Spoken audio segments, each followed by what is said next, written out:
Muchas gracias por dedicarnos unos minutos de su apretada agenda en Bruselas.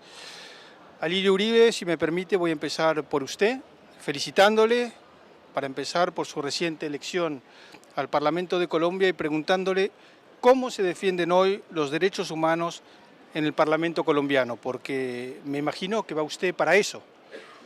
Sí, efectivamente, la idea de haber sido electo como miembro de la Cámara de Representantes es seguir haciendo lo que he venido haciendo por 23 años en el colectivo de abogados José Alvear Restrepo, que es defendiendo los derechos humanos de las personas que no tienen voz, de los que están excluidos, de los que han sido marginados por, por todo el sistema político, económico, social en Colombia. Y lo que vamos a hacer en el Congreso pues es defender desde ese nuevo escenario para mí los derechos humanos. Lo primero que vamos a tratar de hacer con Iván Cepeda, que es mi fórmula al Senado, es trabajar de manera decidida, de manera eficaz en la terminación del conflicto armado en Colombia. Consideramos que ha llegado el momento de ponerle fin a una guerra de más de 50 años y que esa es una precondición para la vigencia de los derechos humanos en el país. Consideramos que no puede haber paz en Colombia sin el pleno respeto y la plena vigencia de los derechos humanos. Por lo tanto, buena parte de nuestra acción parlamentaria y extraparlamentaria tiene que ver con la consecución de la paz y con la terminación del conflicto armado.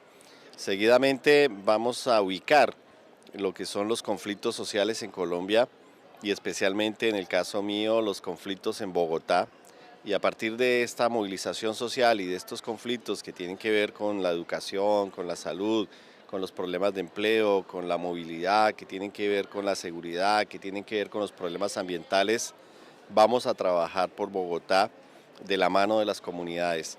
Esa agenda que llamaríamos una agenda social de paz implica pagar esa deuda histórica que tiene el país después de 50 años de violencia. Tenemos 6.200.000 víctimas que están reclamando verdad, que están reclamando justicia, que están reclamando reparación, que están reclamando garantías de no repetición. Y ese conflicto de 50 años también ha dejado un saldo terrible en materia de pobreza, en materia de exclusión, en materia de privación de los derechos humanos. Por lo tanto, la agenda legislativa hacia futuro tiene que trabajarse en función de pagar esa deuda histórica de lo que ha sido el conflicto colombiano y los impactos tanto en las víctimas de asesinatos, desplazamiento forzado, desapariciones, torturas, violencia sexual contra las mujeres, contra los niños y niñas, etcétera, pero también, insisto, en ese tema de inequidad, desigualdad, lo que tiene que ver con el tema de la tierra, de la reforma agraria, de las zonas de reserva campesina, del respeto de los territorios de los pueblos indígenas, de las comunidades campesinas, de las comunidades afro, pues todo esto hace parte de esa agenda que hay que trabajar en Colombia. Hemos dicho también con Iván Cepeda que vamos a trabajar de manera fuerte también por la unidad de los sectores de izquierda y de otros sectores democráticos para la transformación de Colombia. Estamos hablando de la creación de un frente amplio por la paz, por la democracia. Hemos logrado ya la cuota inicial con la unidad de Clara López y Aida Bella desde el Polo, la Unión Patriótica, como una primera fase de esa unidad. Alirio Uribe, ha hablado usted mucho de la necesidad de poner fin a esta larga guerra colombiana. Justamente en este momento, desde hace unos meses, el gobierno está negociando en la ciudad de La Habana con las FARC, es lo que se conoce como el proceso de paz, que ha suscitado no pocas expectativas y esperanzas. En Colombia, mi pregunta es, ¿qué opina usted? ¿Avanzan o no avanzan? ¿Y es usted optimista o no en relación con ese proceso de paz? Bueno, nosotros consideramos que las negociaciones son el único camino que tiene Colombia para salir de la guerra, para superar el conflicto armado. Nos parece que es importante los avances que han habido con las FARC. Nosotros consideramos que por primera vez en la historia del país hay una decisión seria, desde mi punto de vista muy fuerte, tanto de las FARC como del ELN, de ponerle fin al conflicto armado. Creemos que también por parte del gobierno de los Estados Unidos no tienen interés en mantener una intervención militar extranjera en Colombia. Creemos que igualmente los empresarios y muchos inversionistas quieren hacer negocios en Colombia sin necesidad de desplazar, de descuartizar, de asesinar personas, de matar líderes. Y creo que todo esto se va conjugando con la voluntad popular que tiene la gente de que pare la guerra, y creemos que eso es un escenario positivo, y por lo tanto estamos invitando a las personas que están en el exterior, a los gobiernos, al Parlamento Europeo, a los políticos, pero también a los 5 millones de colombianos y colombianas que están en el exilio, a que se sumen a esta causa de parar el conflicto en Colombia, de bajarle la intensidad a la guerra. Nosotros somos optimistas, creemos que la paz debe ser una política de Estado, independientemente de que Juan Manuel Santos sea reelegido o no. Creo que todos los candidatos presidenciales se deben comprometer con la solución, con la continuidad de las negociaciones, con el inicio de las negociaciones con el ELN y con la necesidad de una paz negociada en Colombia. Alirio Uribe, usted es un veterano defensor de derechos humanos, hemos hablado de ese proceso de paz. ¿No tiene miedo de que esta paz sea una paz con impunidad y que en ese proceso quede olvidado el anhelo y la lucha de tantas víctimas desde tantos años por obtener verdad, justicia y reparación? Yo pienso que las víctimas están muy bien organizadas, son un movimiento fuerte, están visibilizadas en Colombia, y creo que todos en Colombia vamos a tratar de buscar una fórmula que muy posiblemente esté en el escenario de la justicia transicional, donde se haga compatible la paz con las demandas de justicia que tiene el movimiento social, el movimiento popular, las víctimas, y que obviamente permita también viabilizar una comisión de verdad, y lo que es más importante, que hayan realmente garantías de no repetición de los crímenes. Creemos que la paz en Colombia pasa porque no hayan guerrillas de una parte, porque no hayan paramilitares, bandas criminales, y porque no haya terrorismo de Estado, lo que implica depurar el ejército y la policía. Hemos visto cómo en los últimos 2 meses se han sacado varios generales, entre ellos el comandante general de las fuerzas militares, y creemos que hay que hacer una depuración a fondo del ejército y la policía que garanticen la posibilidad de transitar a escenarios de posconflicto en Colombia. Bien, Luis Guillermo Pérez, usted es actualmente el presidente del colectivo de abogados José Alvear Restrepo. Vamos a hablar de la situación de derechos humanos actualmente en Colombia.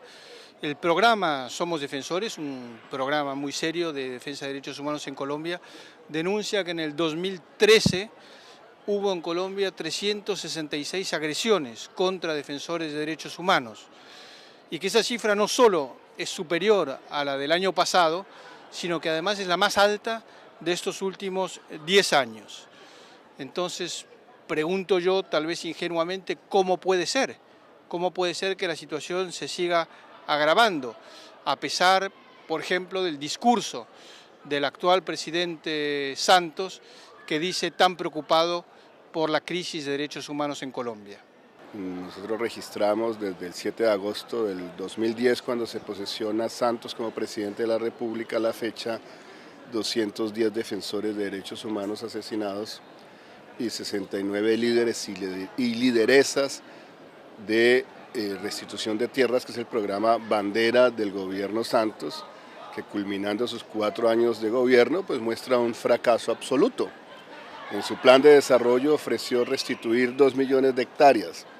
En sus discursos públicos dijo que iba a restituir 6 millones de hectáreas y ha restituido 20.000 hectáreas.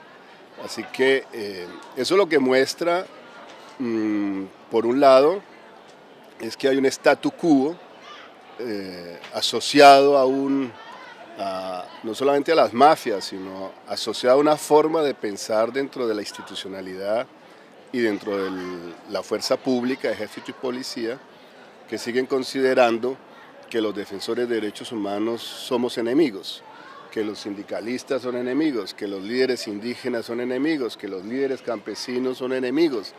Es una mentalidad para la guerra sucia, y esa mentalidad no se ha superado. En segundo lugar, pues este gobierno ha rechazado cualquier posibilidad de una tregua bilateral, de un cese bilateral de hostilidades, ha acrecentado la guerra, ha acrecentado los ataques no solamente contra las guerrillas, sino contra todas estas formas sociales que reclaman derechos. Y eso obviamente se expresa en términos de mayor desplazamiento forzado, de incremento de amenazas, de que se vuelvan a reposicionar grupos neoparamilitares asociados a las prácticas tradicionales de la extorsión, de la cooptación de los espacios públicos, municipales, a nivel de departamentos, y ahora se está hablando de al menos 70 parlamentarios que fueron electos el 9 de marzo, que estarían asociados a esas formas del crimen organizado y de la parapolítica que se ha denunciado. En tercer lugar, es un gobierno que en la retórica habla de que le interesa respetar los derechos humanos, pero en la práctica no. Es un gobierno que ha incrementado la persecución a los líderes populares, que ha hecho y se está tramitando un nuevo proyecto de ley para recrudecer las sanciones penales contra las personas que salen a las calles a protestar. Es un gobierno que ha enfrentado las más grandes movilizaciones agrarias en la historia del país, y la respuesta del gobierno en primer lugar fue ignorarlas, en segundo lugar fue reprimirlas para finalmente terminarse a negociar y esencialmente con sus afanes de hacerse reelegir. Y pues Santos no ha podido o no ha querido, más bien yo diría más que no poder, no ha querido controlar realmente esos factores desestabilizadores dentro de la propia institucionalidad, como el ejército, que es enemigo de los derechos humanos y enemigo de la paz. Precisando un poco, Luis Guillermo Pérez, ¿cuáles serían para usted los principales motivos de preocupación hoy, en el 2014, en Colombia, sobre el tema de los derechos humanos? Hace pocos meses la Corte Constitucional rechazó la pretensión del gobierno de aprobar una ley que otorgaba más poder a los militares en los procesos penales, es lo que se conoce como el fuero militar. ¿Es ese un tema que preocupa? ¿Hay otros? Bueno, está obviamente el tema de que, a pesar de que recientemente salieron 10 generales de la República, del Ejército y de la Policía, ligados a un escándalo de espionaje, de interceptación ilegal de las comunicaciones al peor estilo del Servicio Secreto de Inteligencia de Uribe Vélez, lo que está claro es que el gobierno le sigue dando grandes espacios de maniobra a estas fuerzas dentro de la institucionalidad que representan una extrema derecha. Digamos, el gran peligro para Colombia y para la democracia en Colombia sigue siendo que estas fuerzas institucionales no han entendido que tenemos una nueva constitución, y que tenemos una constitución desde el año 91 que dice que Colombia es democrática, pluralista, diversa, y esa diversidad, esa pluralidad no ha entrado en la mente de las Fuerzas Armadas. Entonces, para ellos, cualquier sector que cuestione al Estado, que cuestione al gobierno, que plantee reivindicación de derechos, aún hoy, más de 20 años después. Aún hoy la reivindicación de derechos sigue siendo asociada a una reivindicación que sería enemiga del establecimiento y enemiga del Estado. Entonces eso obviamente sigue siendo un factor de violación de derechos humanos y consecuentemente de impunidad. Ahora, el gobierno acaba de aprobar una ley que ha sido promulgada en enero de este año para que a través del presupuesto público se pague la defensa penal de aquellos militares que han cometido o hayan cometido crímenes de lesa humanidad y crímenes de guerra, y para defenderles en Colombia y en el exterior si necesario, por ejemplo ante la Corte Penal Internacional. Pues eso es absolutamente vergonzoso, que la misma norma excluye que el gobierno no financiará la defensa de narcotraficantes, es decir que para el gobierno es más grave ser narcotraficante o que cometer crímenes contra la humanidad, contra el pueblo colombiano. O sea que, pues eso obviamente que son pésimos mensajes. El gobierno lo que tiene, la obligación que tiene, es de garantizar que si se ha sancionado al Estado o a la nación por violaciones de derechos humanos, tiene la obligación de repetir sobre los bienes de los verdugos, de los asesinos. Y lo que hace es seguirlos aplaudiendo y promocionando a través de este tipo de legislación. Entonces no hay una voluntad de depurar a la fuerza pública, no hay una voluntad de depurar los archivos de inteligencia del Estado. En esos archivos todos somos enemigos del Estado. Y en la perspectiva en que nos consideran enemigos somos objetivo militar y nos pueden asesinar en cualquier momento. Entonces esa, digamos, es la lógica dentro de la percepción de aniquilamiento que existe todavía, no solamente en los uribistas, sino en otros sectores del establecimiento, que aunque quieren la paz, pues quieren una paz barata. Y la paz barata para ellos es que la guerrilla no reivindique transformaciones sociales, tampoco reivindique profundas transformaciones políticas y solamente se desmovilice a bajo costo. Frente a ese modelo nosotros decimos, bueno, la opción es la reivindicación integral, plena de los derechos humanos y sobre todo una paz social que implica por reconocerle al pueblo colombiano sus derechos sociales, económicos y culturales, además de sus derechos civiles y políticos. Muchas gracias, Luis. Guillermo Pérez, tengo una ultimísima pregunta. Ustedes están de gira en Europa en este momento como dirigentes del colectivo, que como decía yo es una de las organizaciones de defensa de derechos humanos más prestigiosas en Colombia, pero están aquí también en una campaña de búsqueda de apoyo y de búsqueda incluso de apoyo financiero. ¿Cuál es la situación en ese terreno? ¿Se vuelve cada vez más difícil el obtener apoyo en una sociedad europea y en otros países donde en todos lados no solamente hay cada vez menos dinero, sino también hay cada vez menos apertura y talante democrático para apoyar organizaciones como el colectivo de abogados? Bueno, sí, en primer lugar hay unas limitaciones de la cooperación al desarrollo que se imponen por dos cosas. Uno, por la crisis económica, pero dos, por el avance de la derecha y de la extrema derecha en países tradicionalmente ricos que ven en la cooperación al desarrollo un gasto innecesario, ¿no? Por otro lado, gobiernos estratégicamente inteligentes como el de Juan Manuel Santos, que ha venido limitando el papel de la cooperación internacional al desarrollo en Colombia, que dice que Colombia no necesitaría ayuda al desarrollo porque ya podría incluso con sus niveles de crecimiento económico entrar a la OCDE.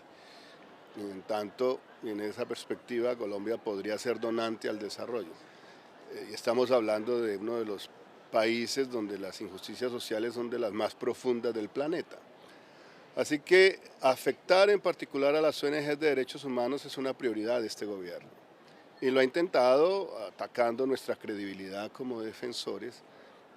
Ha impuesto una ley de víctimas con un artículo dirigido exclusivamente a nosotros, a impedir que vía las demandas de reparación contra el Estado pudiéramos tener recursos para financiar a las miles de víctimas que no pueden tener siquiera una reparación en una representación jurídica. Y por el otro lado, incluso a nivel de la Corte Interamericana ha logrado disminuir sustancialmente las demandas de reparación integral de las víctimas con una nueva jurisprudencia de la Corte, presionado por esas mismas decisiones estratégicas del gobierno colombiano. Ahora bien, ¿qué pretendemos nosotros? Pues una ayuda a la cooperación que nazca de la propia ciudadanía europea, de los defensores y defensoras de derechos humanos, de los abogados, de los jueces, de los funcionarios públicos consecuentes que digan, oye, esa causa de esos defensores de derechos humanos en Colombia vale la pena apoyarla. Y de repente que alguien dé 20 libras en Londres cada mes o 10 euros en Bruselas cada mes y crear la posibilidad de no depender de grandes donantes de la cooperación al desarrollo que siempre son un peligro porque obedecen a intereses políticos, sino más bien de la solidaridad y de la movilización social que pues haga más sostenible nuestro trabajo a largo plazo. Muy bien, pues tengan la certeza de que aquí en Bruselas tengan la certeza de que aquí en Bruselas haremos correr la voz y daremos a conocer esa necesidad de apoyo, incluido el apoyo financiero. Alirio Uribe, Luis Guillermo Pérez, muchísimas gracias. Muchas gracias. Gracias a ustedes, a Amnistía Internacional, Bélgica y a Amnistía Internacional también, al secretariado en Londres que nos ha apoyado durante muchos años.